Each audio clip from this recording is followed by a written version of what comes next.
मंच उतरवाइए। उनका सम्मान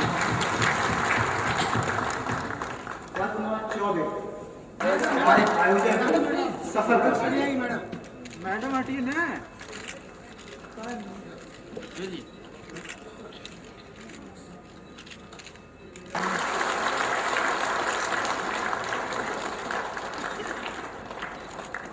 सर आप तो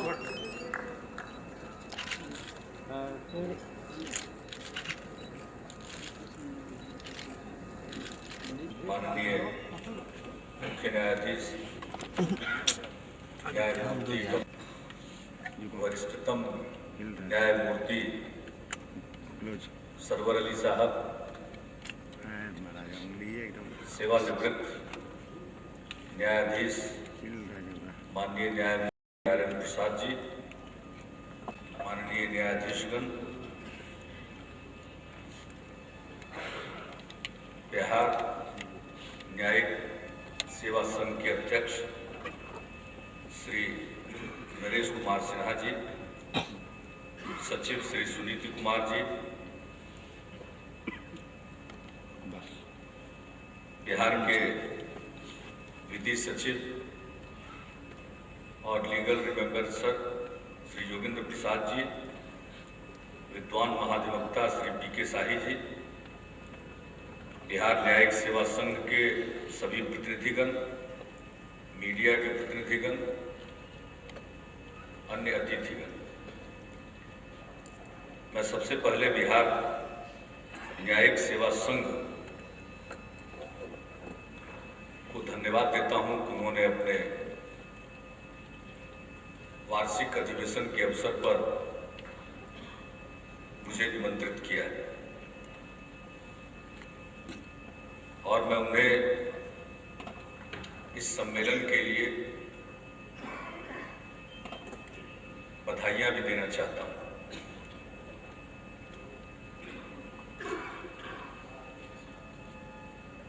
अभी मेरे बोलने के पहले जस्टिस सरवर अली साहब ने कहा कि सभी ताले की चाबी मुख्यमंत्री के पास है, तो जो मेन गेट पर ताला लटका हुआ था उसको तो हमने खोल दिया और सिटी कमीशन की सिफारिशों को लागू करने के बारे में स्पष्ट फैसला सरकार का हो चुका है। आप सभी जानते हैं, सभी इस लोकतांत्रिक व्यवस्था में जो तंत्र है उससे आप अच्छी तरह वाकिफ हैं।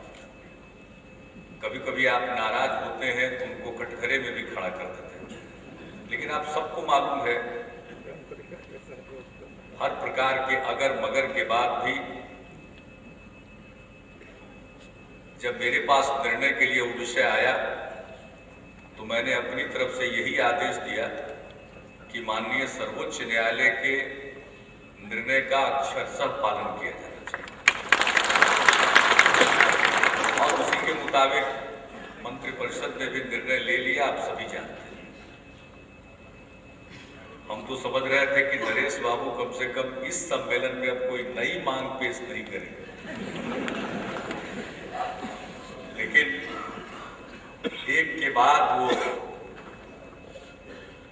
वो पन्ना उलटते रहे और ये कह करके कि हम कोई मांग नहीं करते हैं, ये अभी उन्होंने कहा कि भाई हम कोई आंदोलन नहीं करते हैं, हम जोर से अपनी आवाज बुलंद नहीं करते हैं, लेकिन सबके सामने यहाँ अपने सार्वजनिक रूप से तो सब कहा ही, इससे ज्यादा जोर से और कोई मांग नहीं रखी जा सकती।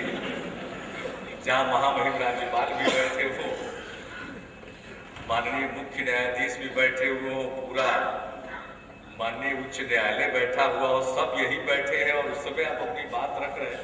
मैं नहीं समझता हूँ कि और किसी सेवा वाले को ये अवसर मिलने वाला है।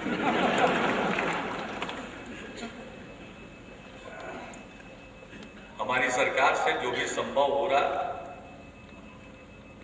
हम निर्णय जल्दी लेना चाहते हैं। मैं उन बातों में नहीं जाना चाहता हूं, लेकिन आप पिछले 7-8 महीने से देख रहे हैं कि हमारी दिलचस्पी किसी विषय को टालने में नहीं, उसको निपटाने में। लेकिन सरकार की भी अपनी सीमाएं हैं, उन सीमाओं को आप सभी को पहचानना भी होगा और उसको एप्रिशिएट भी अभी की स्थिति में करना होगा। लेकिन इतना तय है कि न्याय सबको चाहिए, लोगों को भी न्याय चाहिए और न्यायिक सेवा के लोगों को भी न्याय चाहिए। तो सरकार में और आप में एक सहमति बन जाए कि आप लोगों को न्याय दें और आपके साथ भी सरकार न्याय करती रहे। अगर ऐसी सहमति बन जाए तो हम समझते हैं कि जो संविधान है और जो लोकतांत्रिक प्रणाली अपने देश में है, उसके प्रति लोगों का विश्वास बढ़ता जाएगा। मैं ज्यादा देर बोलना नहीं चाहता हूं, लेकिन एक ही बात की मैं चर्चा करना चाहता हूं कि हमारे सामने चुनौतियां बड़ी, सरकारें बदलती रहेंगी, लोकतंत्र में लोगों को अधिकार मिला है, वे जिनको चाहे उनको चुने। लेकिन हम सब की प्रतिबद्धता लोकतंत्र के प्रति है और हम सब का विश्वास भारत के संविधान के प्रति है। हम अपने अपने क्षेत्रों में भारत के संविधान की रक्षा करेंगे, भारत के संप्रभुता की रक्षा करेंगे, भारत के संविधान का पालन करेंगे, इसका शपथ लेते हैं। तो लोकतंत्र के ऊपर अगर कोई खतरा हो तो उसका मुकाबला सबको मिलकर करना होगा और ऐसा कोई खतरा उत्पन्न न हो, इसके लिए हम सबों को प्रयत्न करना होगा। अगर आम आदमी को न्याय नहीं मिलेगा तो वैसी शक्तियां जो लोकतांत्रिक प्रणाली के खिलाफ है उनको बल मिलेगा। इसलिए हमें इस बात पर हमेशा ध्यान देना होगा कि हम लोकतंत्र को जिंदा रखें और सिर्फ जिंदा नहीं रखें बल्कि लोकतंत्र को हम मजबूत बनाएं। और लोकतंत्र से बेहतर तंत्र मेरी समझ से दुनिया में कहीं नहीं। लोग अपने भाग्य का फैसला खुद करते हैं और इससे बेहतर कोई तंत्र नहीं हो सकता। कई जगहों पर हथियारों के बदौलत निर्णय होते हैं, हमारे यहाँ वोट के बदौलत निर्णय हुए हैं और धीरे धीरे हमारे लोकतंत्र में परिपक्वता आ रही है। अब बिहार के चुनाव में भी हिंसा की घटनाएं घटने लगी। लोकसभा, पिछले विधानसभा का चुनाव और इस बार पंचायतों के चुनाव ने यह साबित किया है कि अब लोकतंत्र की परिपक्वता बढ़ रही है और चुनाव अपेक्षाकृत ज्यादा निष्पक्ष और स्वतंत्र होने लगे। तो एक तरफ यह जहां हमारी उपलब्धि है पूरे संपूर्ण समाज के लिए, वही हमारे सामने जो चुनौतियां हैं वह भी हमारे सामने, और उसमें न्यायपालिका की भूमिका बहुत बड़ी है। कार्यपालिका की भूमिका तो है ही, इसमें कोई शक नहीं है। जनहित में निर्णय लेने पड़ेंगे, पक्षपात द्वेष के बिना काम करना होगा, न्याय की कसौटी पर सबको कसना पड़ेगा, नियमों की कसौटी पर सबको अपने आप को कसना पड़ेगा, चाहे वो कितना बड़ा भी क्यों न हो या कोई साधारण इंसान भी क्यों न हो, यह आवश्यक है। वहीं दूसरी तरफ जो जस्टिस डिलीवरी मैकेनिज्म, न्याय देने का जो तरीका हमारे यहाँ है, उसमें भी हमें तेजी से न्याय करना पड़ेगा। मैं आपकी समस्याओं से अवगत हूं, यहाँ और भी मैं सुन रहा हूं और मैं एक अच्छा श्रोता हूं। मैं वक्ता अच्छा नहीं हूं, लेकिन श्रोता मैं अच्छा हूं, मैं सबकी बात सुनता रहता हूं। तो बहुत कुछ यहाँ भी सुनने का सौभाग्य प्राप्त हुआ, पहले से भी कुछ जानता रहा, तो उन विषयों पर हम मिलकर चर्चा कर लेंगे। लेकिन आज जब पूरे बिहार के न्यायिक सेवा के तमाम पदाधिकारी यहाँ पर उपस्थित हैं, तो हमें एक निर्णय जरूर मन से करना चाहिए, और वो यही है कि जितनी तेजी से संभव हो सके मैं फिर यहाँ इंफ्रास्ट्रक्चर की बात को स्वीकार करता हूँ, उसके अलावे मैं इस बात को व्यक्त कर रहा हूँ कि हमें सिर्फ इतना ही तय करना चाहिए कि हमको तेजी से न्याय देना। और मुझे खुशी है कि अब न्यायालय में बहुत सारे मामले बहुत तेजी से निपटाए जाए। मैं उन लोगों में से नहीं हूं कि सिर्फ कह दूं कि न्यायालय में इतने मामले लंबित हैं। उन लंबित मामलों का भी निष्पादन होना चाहिए। कई मामले लंबित रहते हैं, उसके लिए सरकार भी जवाब देती। न्यायालय के स्पष्ट फैसले के बाद भी टाल मटोल होता रहता है। हमने ये फैसला किया है कि इस प्रकार का टाल मटोल नहीं चलेगा। और आज यही कारण है कि बहुत सारे मामले, सेवा संबंधी बहुत सारे मामलों का निष्पादन हुआ, हर जगह पर निष्पादन हुआ। और मैं आपका अभिनंदन करना चाहता हूं। एक बार समाज में विकास तभी होगा जब शांति का वातावरण होगा, कानून का राज कायम रहेगा। और इस दिशा में न्यायपालिका ने बहुत अहम भूमिका निभाई, और वो अहम भूमिका निभाई है। बहुत सारे मामले लंबे काल से लंबित रहे, वैसे मामलों का त्वरित निष्पादन हो रहा। अपराध कर्मियों के खिलाफ और अपराध के खिलाफ जो सशक्त अभियान चला, वहां पर न्यायपालिका ने जबरदस्त योगदान दिया है और तेजी से मामलों का निष्पादन किया। मैं इसके लिए आपका अभिनंदन करना चाहता हूं। अगर ये दोनों अंग लोकतंत्र के तेजी से निर्णय लेने लगेंगे तो लोगों का विश्वास लोकतंत्र के प्रति और मजबूत होगा। और इसी कड़ी में मैं प्रशंसा करना चाहता हूं मोबाइल लोक अदालत, माननीय मुख्य न्यायाधीश महोदय की पहल पर आदरणीय राष्ट्रपति जी ने इस योजना का शुभारंभ बिहार में किया। और मुझे जो फिगर मिले हैं, जो आंकड़े मिले हैं, उसके हिसाब से 30 दिसंबर 2005 से अगर 6 जुलाई यानी परसों तक के मामलों का संकलन करके जो आंकड़ा मुझे प्राप्त हुआ है, उसमें एक इस मोबाइल लोक अदालत के द्वारा के सामने 18,449 मामले दायर किए गए। और बहुत ही प्रसन्नता की बात है कि इसमें से 18,133 मामलों का निष्पादन हुआ। ये बहुत बड़ी उपलब्धि है। इन चीजों का प्रचार हुआ। जितनी तेजी से आपराधिक मामलों में निर्णय हो रहे हैं, लोगों का कन्विक्शन हो रहा, अब इससे बड़ी कोई बात नहीं हो सकती है कि 1 जनवरी को गोपालगंज में एक किडनैपिंग होती है, मर्डर होता है, वो चार्जशीटेड होता है, ट्रायल शुरू होता है और 93 दिन के अंदर कन्विक्शन होता है। ये कोई मामूली बात नहीं। और ये बगैर न्यायपालिका की सक्रियता के संभव नहीं। हर स्तर पर न्यायपालिका सक्रिय हुई है। और अब तो एक रिकॉर्ड बना है मेरी समझ से। मेरा न्यायिक रिकॉर्ड्स के मामले में इस प्रकार का ज्ञान नहीं है, आप सब लोग इसको करेक्ट करेंगे, लेकिन मुझको लगता है रिकॉर्ड होगा 12 दिन के अंदर एक मामले का फैसला। ये कोई मामूली बात नहीं। जो ये परिवर्तन आ रहा है, बिहार में सिर्फ राजनीतिक परिवर्तन नहीं हुआ, बिहार की आबो हवा में एक बदलाव आया। और हर व्यक्ति समझ रहा है कि अगर अभी हमने कुछ नहीं किया तो शायद फिर अवसर हाथ से निकल जाएगा। तो इसके लिए न्यायपालिका का भी बहुत जबरदस्त योगदान है और चारों तरफ अपना। मैं तो मीडिया के लोगों से आग्रह यही करूंगा कि आप खूब जो भी घटित हो रहा है, जो भी निगेटिव है, जो भी अशुभ है, जो भी बदशकुन है, जो भी बदनुमा है, उसको भी आप जरूर प्रचारित और प्रसारित करें। लेकिन जो कुछ भी शुभ के लक्षण है उनको भी आप प्रमुखता देंगे तो शायद लोकतंत्र के प्रति आस्था मजबूत होगी। और मैं ज्यादा कुछ नहीं कहना चाहता।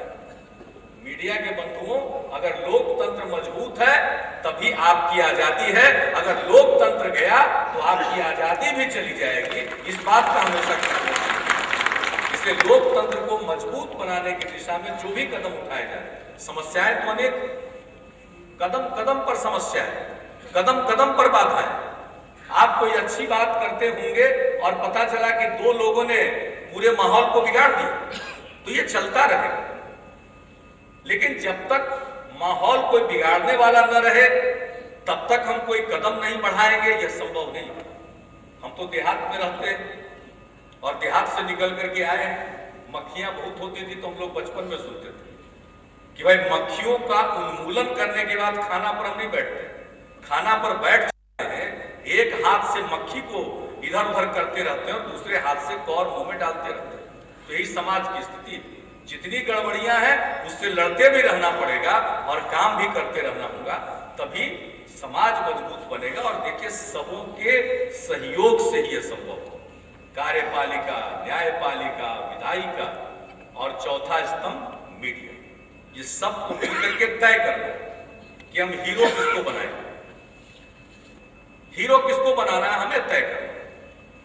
हमें शुभ को हीरो बनाना है या अशुभ को हीरो बनाना है, ये सबको मिलकर तय करना पड़ेगा। और मैं समझता हूं कोई भी न्यायप्रिय व्यक्ति यह मानेगा कि हमारा हीरो, हमारा नायक, हमारा आदर्श शुभ हो सकता है, अशुभ नहीं हो सकता, सही हो सकता है, गलत नहीं हो सकता, सत्य हो सकता है, असत्य नहीं हो सकता। आइए हम सब मिलकर के उसी एक दिशा में प्रयत्न करें। और महामहिम राज्यपाल महोदय ने जो बात कही है, मैं उनका उस बात का समर्थन करना चाहता हूं। सामाजिक न्याय के बिना तो न्याय की कल्पना ही नहीं हो सकती। ये दोनों अविभाज्य, और न्याय सबको चाहिए, लेकिन सबसे ज्यादा इस देश के आम आदमी को न्याय चाहिए, गरीब आदमी को न्याय चाहिए, जिसका कोई देखने वाला नहीं। राजनीतिक बंदी के रूप में जेल में मुझको भी रहने का मौका मिला है, इमरजेंसी के दौरान, इमरजेंसी के पहले और एक आध बार इमरजेंसी के बाद में। और हमने देखा है कि हम लोगों को चूंकि कुछ सुविधाएं ज्यादा मिलती थी, तो हम लोगों को पनिया मिलता था जेल के अंदर, और हम लोगों को खाना बनाने के लिए भी मिलता था। तो हमने उसको देखा था कि 2 जेलों का मेरा अपना तजुर्बा है कि एक आदमी जेल में बंद था सिर्फ इस बात के लिए कि उसको भूख लगी थी, और किसी मिठाई की दुकान पर रखे हुए एक उसने मिठाई, एक कप की वो मलाई वो खा गया।